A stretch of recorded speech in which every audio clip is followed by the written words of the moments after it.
detrás de todos los eventos, principalmente de las guerras, se encuentra una dimensión espiritual.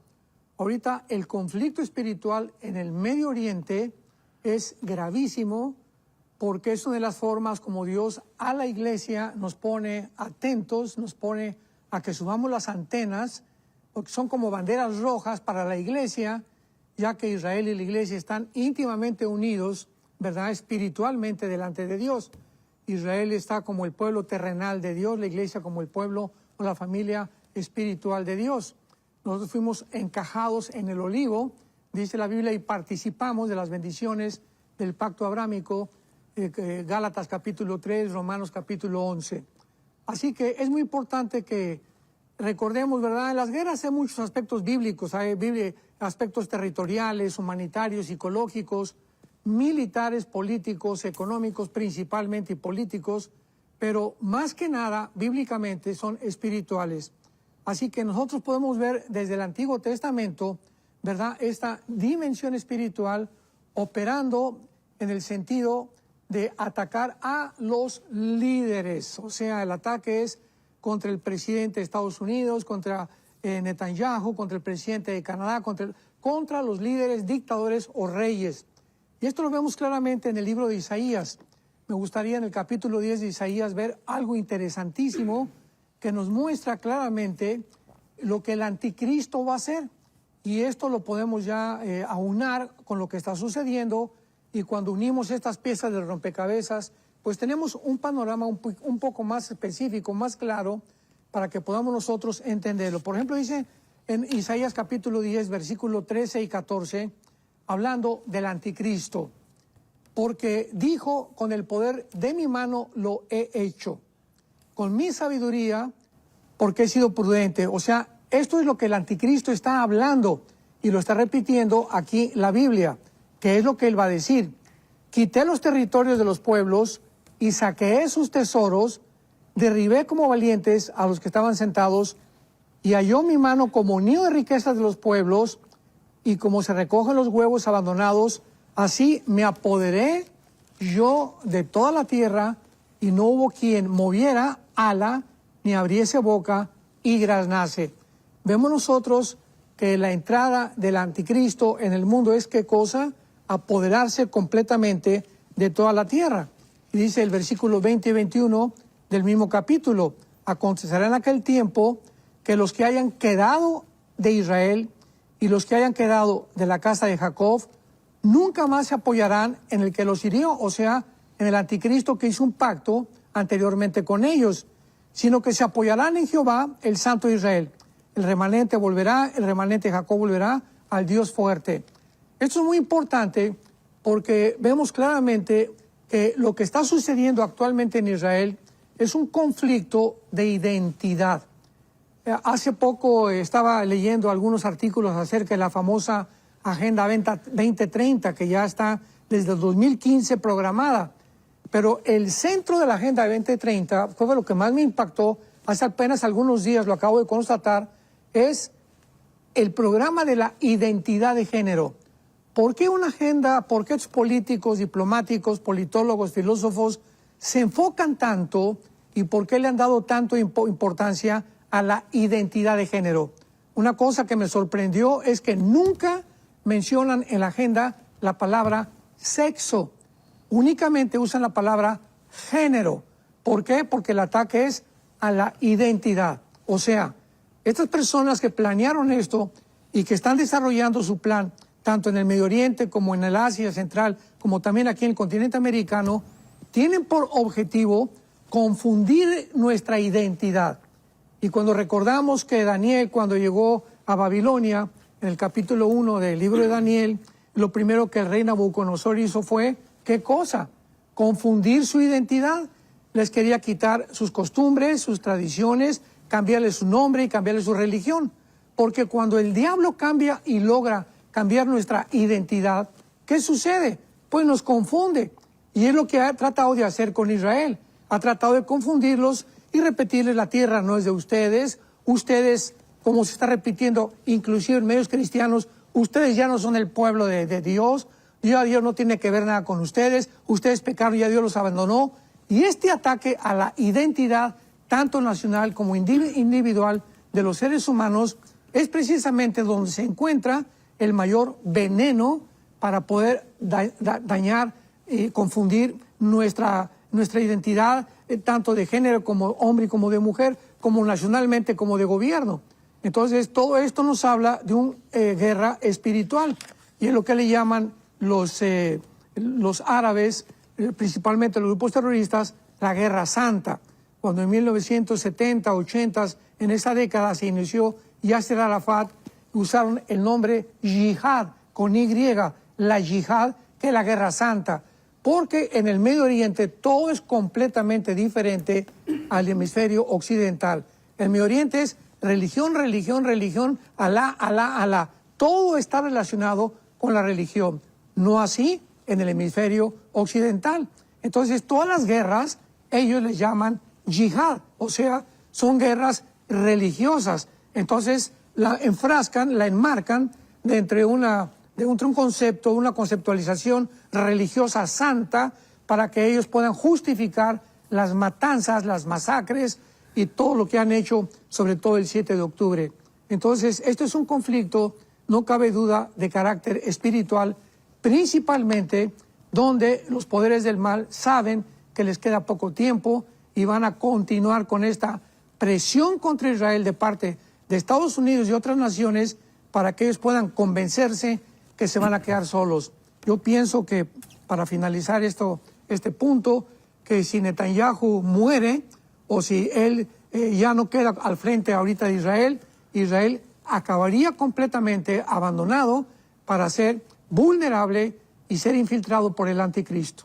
El libro de Daniel, que es un libro maravilloso, donde se encuentran las principales profecías de los últimos días.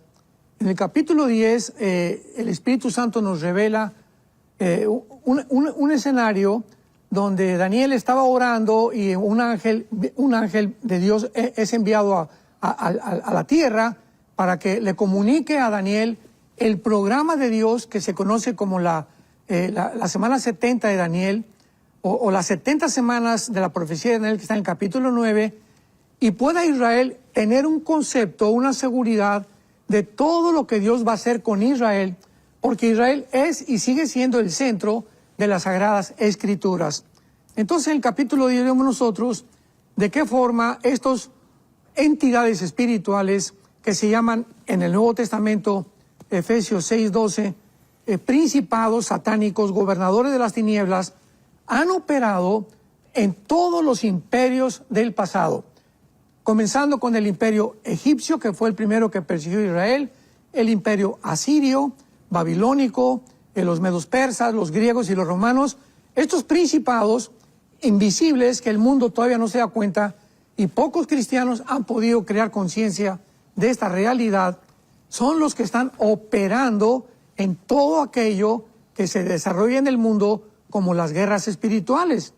Por ejemplo, en Daniel 10 dice el versículo 13, que cuando Daniel comienza a orar, se le aparece el ángel Gabriel y le dice el versículo 12 a Daniel 10:12, no temas, desde el primer día que tú dispusiste tu corazón a entender y a humillarte en la presencia de tu Dios, fueron oídas tus palabras.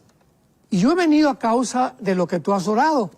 Mas el príncipe del reino de Persia, o sea, el Sahar Malkut en el hebreo, que significa el principado o el satánico que gobernaba en aquel tiempo lo que es actualmente Irán. Esto es importantísimo porque Irán vuelve otra vez a cobrar publicidad y ahora sí comienza el mundo a hablar y a mencionar mucho más más renombre de la nación de Irán. ¿Por qué? Porque fue el principado que se opuso en tiempo de Daniel para que Dios no pudiera revelarle a Daniel el programa ni a su pueblo, que es Israel, cuál era el programa cronológico que tenía Daniel, Dios para ellos. Y el príncipe de Persia, ¿verdad? Dice la Biblia que se opone, dura 21 días, y tiene que entrar Miguel, el arcángel de Dios, a un conflicto en el aire, cósmico, espiritual, invisible, para ayudar a el ángel que vino de parte de Dios. Esto es increíble, porque tuvo que intervenir el arcángel, porque aparentemente el ángel que mandó Dios no podía terminar la guerra con el principado satánico, dándonos a entender el poder tan grande que tienen los principados satánicos de Satanás. Porque Satanás es el rey, ¿verdad?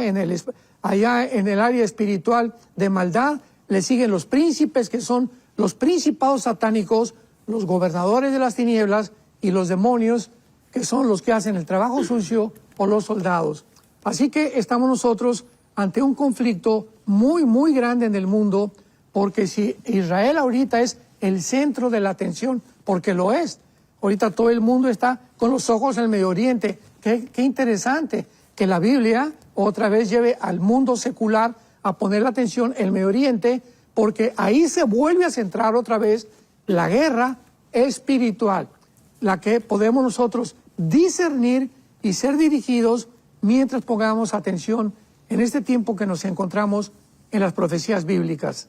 Es importante recordar que pasaron 2000 años en el exilio de Israel, desde el año 70 después de Cristo hasta 1948, 2000 años donde Israel no tenía soldados, no tenía ejército, no tenía tierra.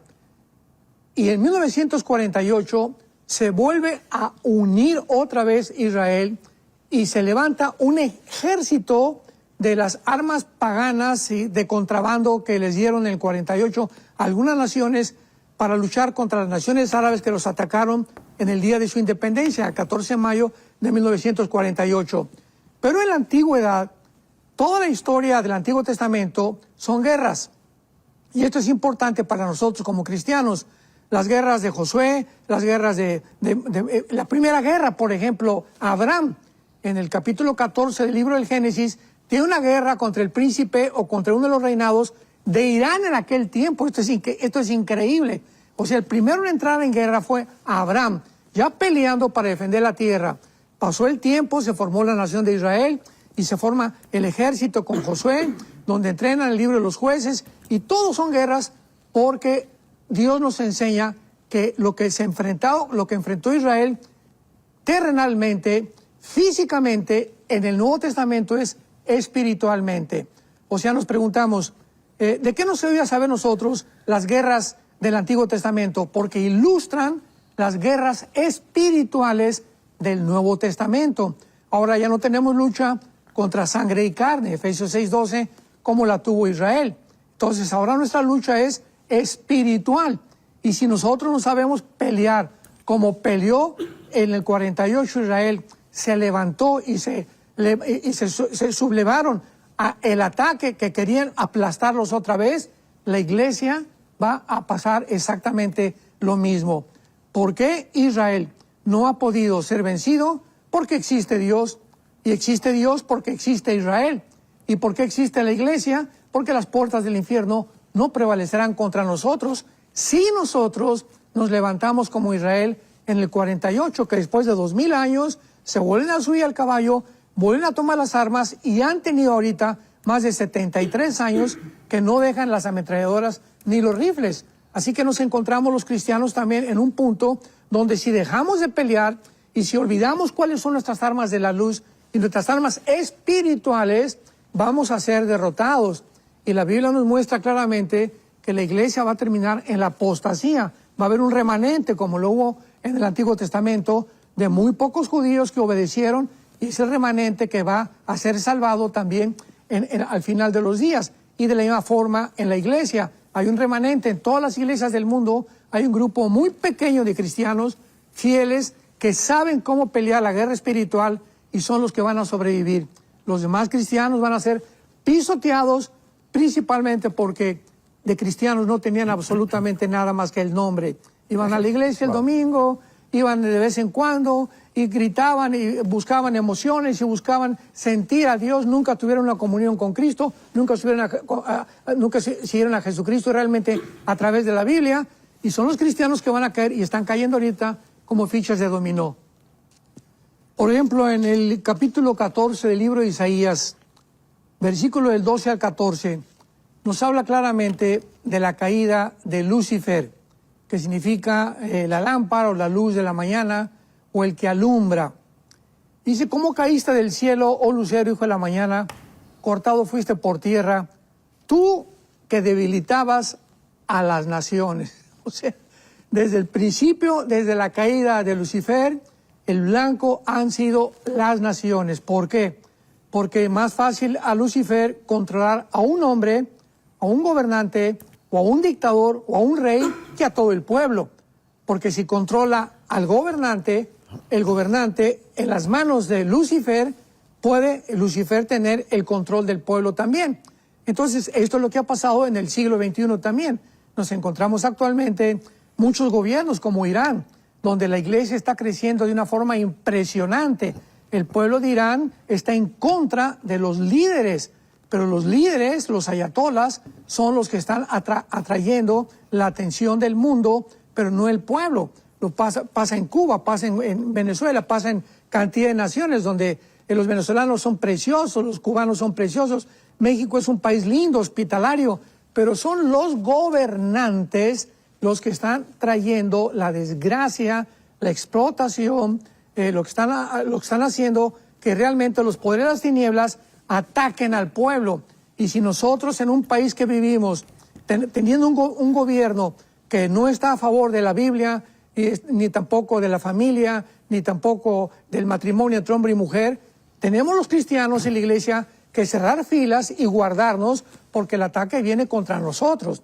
Entonces, este es el ataque espiritual de Satanás. Tenemos que entenderlo. Es a las naciones, a los líderes. Por eso 1 Timoteo 2 nos manda orar por los líderes, porque claro, por ello tenemos paz y armonía.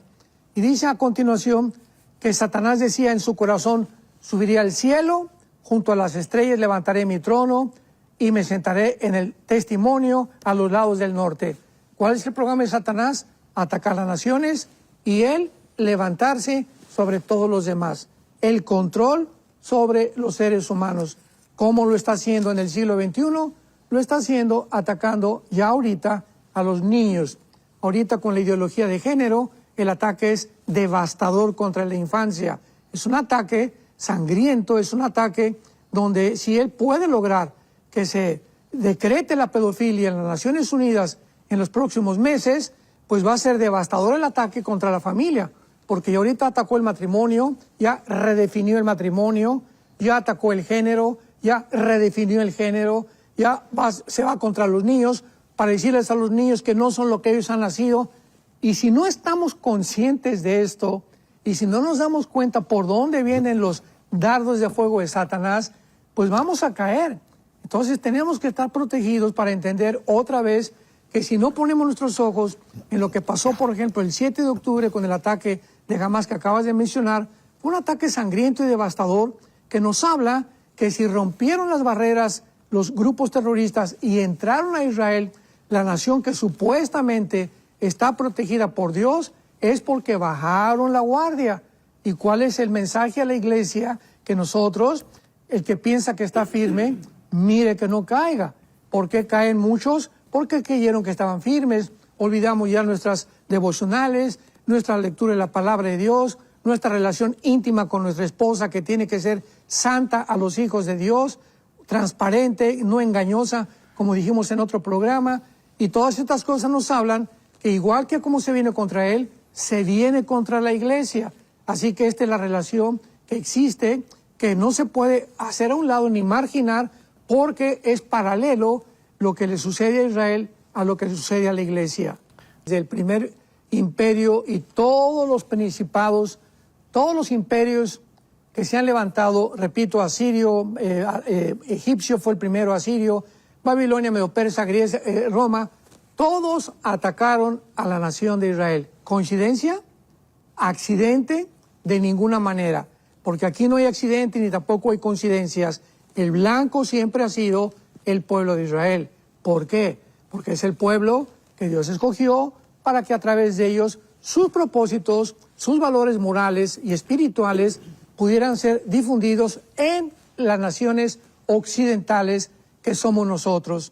Así que ahora el occidente está contagiado y está contrarrestando este beneficio que hemos recibido del pueblo judío para volver a aplastarlo junto con el mundo oriental y ponerse de acuerdo en terminar y exterminar finalmente la nación de Israel, cosa que nunca lo van a lograr bíblicamente. Así que todos estos principados tienen como objetivo el pueblo judío.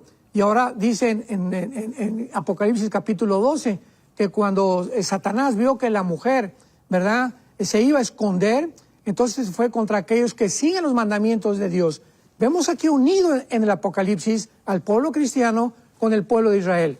¿Por qué? Pregunta, Satanás en el Apocalipsis persigue a los judíos y a los cristianos. ¿Por qué no a los musulmanes? ¿Por qué no a los budistas? ¿Por qué no a otra religión? ¿Por qué Apocalipsis está dedicado a la persecución de judíos y de cristianos? Me refiero a los que se conviertan, desde luego, en la tribulación.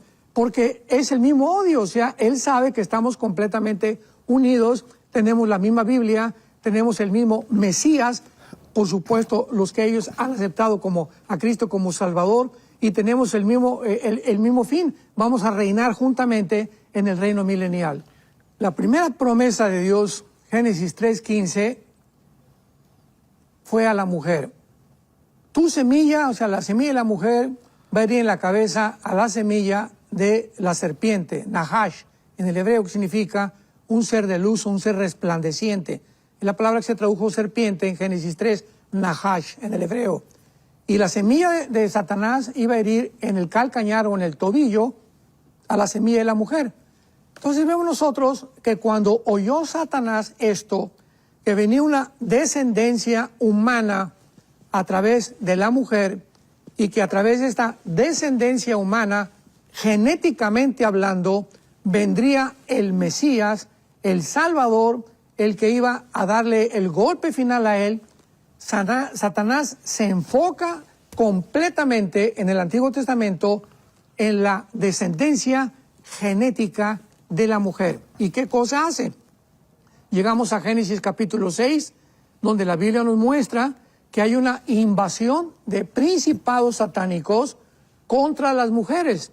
Esto es muy debatible, ¿verdad? Porque muchos han dicho que pues los hijos de Dios no son los hijos, no son los ángeles caídos, sino que son la descendencia de Caín, etcétera, etcétera. Algo que es imposible, porque no se puede ni sostener teológicamente ni tampoco bíblicamente, ya que los hijos de Dios es el término Ben Elohim, que en todo el Antiguo Testamento se refiere a los ángeles, y principalmente a los ángeles caídos, principalmente en el libro de Job. ¿Qué hacen estos ángeles caídos? Tenemos que abrir los ojos y darnos cuenta del poder tan grande que tienen de poder ellos intervenir la genética. Entonces, hubo algo ahí entre los ángeles y las mujeres, que las mujeres se embarazaron, así literalmente, dice la Biblia en el versículo 4, había gigantes, también después que se llegaron los hijos de los hombres a las hijas de las mujeres y les engendraron hijos. Y esta palabra engendrar, yalad, en el hebreo, es parir. O sea, de alguna manera, ellos pudieron alterar la genética humana para producir gigantes de 4 metros con 12 dedos en las manos y 12 dedos en los pies. Esto es el primer ataque genético para tratar de impedir que naciera genéticamente el Mesías, cosa que pues no lograron. Entonces vemos que estos gigantes, llamados los Nefilim, que viene de la palabra Napal, en el hebreo significa los caídos, fueron los que en Números capítulo 13, cuando Moisés mandó a los espías, a los 2 espías, estaban los gigantes en la frontera de la tierra de Canaán, cuidando que el pueblo de Dios, que Dios había escogido, no entrara a la tierra prometida, porque si entraban a la tierra prometida, ellos ya la habían infectado genéticamente. Todas las tribus cananitas estaban infectadas genéticamente por los Nefilim. Así que cuando vieron a los gigantes, se espantaron y llegaron con Moisés y le dijeron: hoy hay gigantes impresionantemente grandes que nos van a impedir entrar a conquistar la tierra de Canaán. Y así todo el Antiguo Testamento vemos que estos gigantes o estos Nefilim vivieron en este planeta 1000 años. El que los acabó, segunda Samuel capítulo 21 fue el rey David. El rey David mató a Goliat, nos acordamos que tenía 4 hermanos más y que era de Gaza, donde está actualmente el grupo donde vienen los filisteos y están ahorita los de Hamás. Qué interesante es que el mismo lugar geográfico, el mismo territorio geográfico, sea el mismo que se está repitiendo en el siglo XXI, donde viene el ataque contra Israel, porque el mayor ataque en el Antiguo Testamento contra los judíos fue de los filisteos. Entonces vemos nosotros de qué forma David acaba con ellos, y ahora hay un versículo muy, muy interesante en Isaías capítulo 26, que siempre me llamó mucho la atención, de estos misterios maravillosos que están encerrados en la Biblia y de estas cosas tan profundas que la Biblia tiene, porque tengamos cuidado cuando ya creemos que todo lo conocemos y que si yo en el seminario no me lo enseñaron, bueno, pues entonces no está en la Biblia. Hay que seguir leyendo la Biblia, por el amor de Dios, es la mente de Dios. O sea, no nos pasaría ni 500 años en poder comprender las maravillas que Dios tiene para nosotros. Veamos lo que dice Isaías 26, versículo 14. Leámoslo con mucho cuidado. Esto es muy interesante porque esto nos muestra el origen de los demonios. Porque los demonios es un misterio que por mucho tiempo se ha debatido de dónde salieron. Sabemos que los ángeles los creó Dios, pero los demonios, ¿de dónde salieron? Dice así: muertos son, Isaías 26, 14, muertos son, no vivirán. Han fallecido, no resucitarán, porque los castigaste y destruiste y deshiciste su recuerdo. Esta palabra muertos o fallecido es la palabra Refaim, con PH intermedia, que es el nombre de los gigantes en Deuteronomio, en el libro de los Números, en el Antiguo Testamento. Los refaitas eran los gigantes en el Antiguo Testamento, o los nepilim en el original hebreo, pero es la tribu de los refaitas que eran gigantes. Qué interesante que nosotros sabemos que todos vamos a resucitar, ¿verdad? Los buenos y los malos vamos a resucitar. Pregunta: ¿a quién está refiriéndose el Espíritu Santo? ¿A qué personas, entidades que no van a resucitar? No resucitarán, y lo dice los refaitas. O sea, cuando se mueren los gigantes que los mata David y dejan de existir, como era una raza híbrida, hay una posibilidad muy grande que los espíritus de esos gigantes, que eran la raza híbrida, que no podían tener la salvación jamás, hayan sido y son actualmente los espíritus de los demonios. Y esto, ¿verdad? Pues ya están de acuerdo la mayor parte de los escatólogos, aquí en Estados Unidos, en Europa también. Esto es una posibilidad, no podemos asegurarlo, pero es una de las posibilidades más grandes que existen de que estos demonios hayan tenido su origen en los gigantes y por eso andan vagando sin cuerpo. Y esta es la razón por cual los ángeles y los demonios son dos entidades diferentes. Los ángeles tienen cuerpos, como vimos en el libro de Daniel, que se manifiestan, pero los demonios no tienen cuerpos. Necesitan animales o seres humanos para entrar en ellos y descansar, porque viven un tormento eterno por no encontrar reposo. Entonces, hay que diferenciar, muy importante, que los ángeles caídos no son los demonios, son dos entidades completamente diferentes.